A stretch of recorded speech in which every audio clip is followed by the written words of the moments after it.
Մինչև կանխատեսումներին անցնելը, ես պետք է ասեմ, որ կլիմական առումով 2026 թվականի և գարունը և հունիսը բացառիկ ամիսներ էին, որովհետև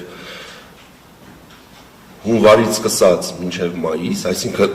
5 ամիս շարունակ հանրապետության տարածքում տեղումների քանակը եղել է նորմայից ավել։ Առանձին ամիսներին, ինչպես արդեն նշվեց, հատկապես փետրվարին, մարտին, մենք ունեցել ենք հատվածներ, հատկապես Արագածի հարավային լանջերին, եւ տեղումների քանակը եռակի եւ քառակի անգամ եղել է նորմայից բարձր։ Ես շուրջ 25 տարի լինում եմ լեռներում եւ չեմ հիշում որևէ տարի, երբ ծովի մակերևույթից 2700-2800 մետր բարձրության վրա տարվա այս ժամանակահատվածում, այսինքն հունիսի 20-ի դրությամբ, 20-21-ի դրությամբ, լինեն ձնաբծեր, որոնց բարձրությունը կարող է հասնել մինչև 3-ից 4 մետրի, իսկ առանձին հատվածներում կան հատվածներ, որտեղ մինչև 6 մետր բարձրությամբ ձնաբծեր կան։ Ավելին, 2900-ից 3000 մետր բարձրությունների վրա մենք ունենք դեռ համատարած ձնածածկույթ, այսինքն ոչ թե դրանք ձնաբծեր են, այլ կա համատարած ձնածածկույթ։ Մեր ակնալիճը Գեղամալեռների վրա, Քարելիճը Արագածի վրա, երբ որ սառույցից ազատվում են սովորաբար մայիսի 20-ի դրությամբ, ներկա պահին եւ Քարելիճը եւ ակնալիճը գրեթե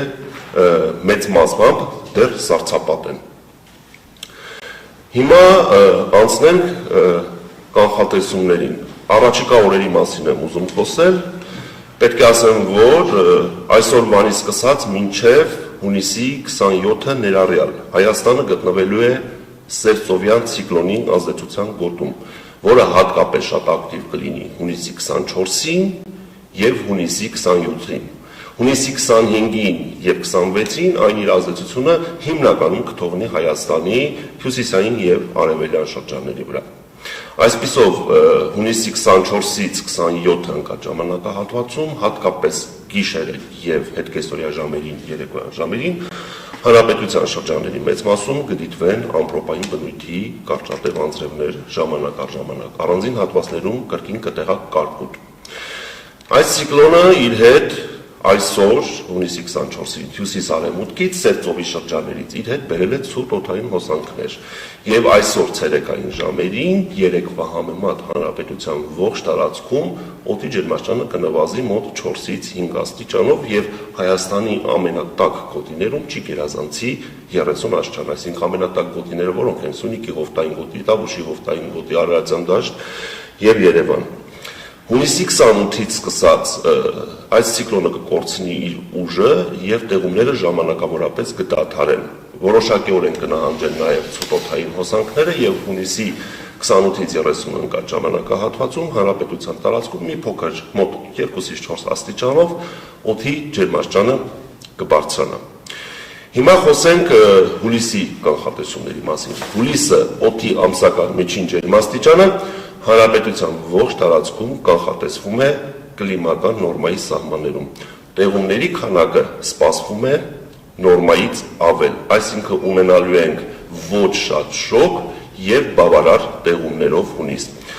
Հիմնական ջերմաստիճանները ամսվա ընթացքում հանրապետության լեռնային շրջաններում ցերեկային ժամերին կտատանվեն 24-ից 28, նախալեռնային հատվածներում 30-ից 32, հովտային գոտիներում 32-ից 35 աստիճանի սահմաններում։ Չեն բացառվում առանձին օրեր, հատկապես ամսվա 3-րդ տասնօրյակում, մոտ 1-2 օր, որ օդի ջերմաստիճանը հանրապետության հովտային գոտիներում, դրանք են Արարատյան դաշտ, Սյունիքի հովտային գոտի, Երևան, 1-2 օր ընդամենը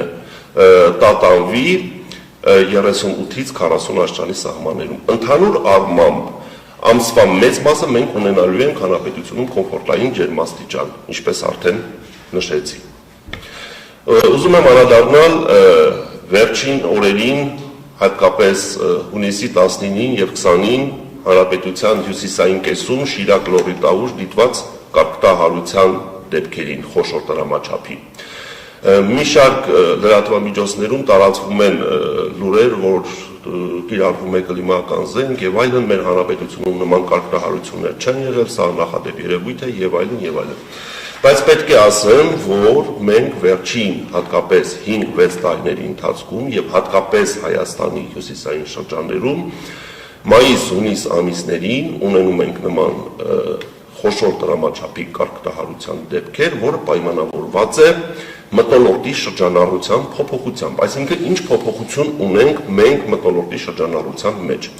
Հունիս ամսից սկսած սովորաբար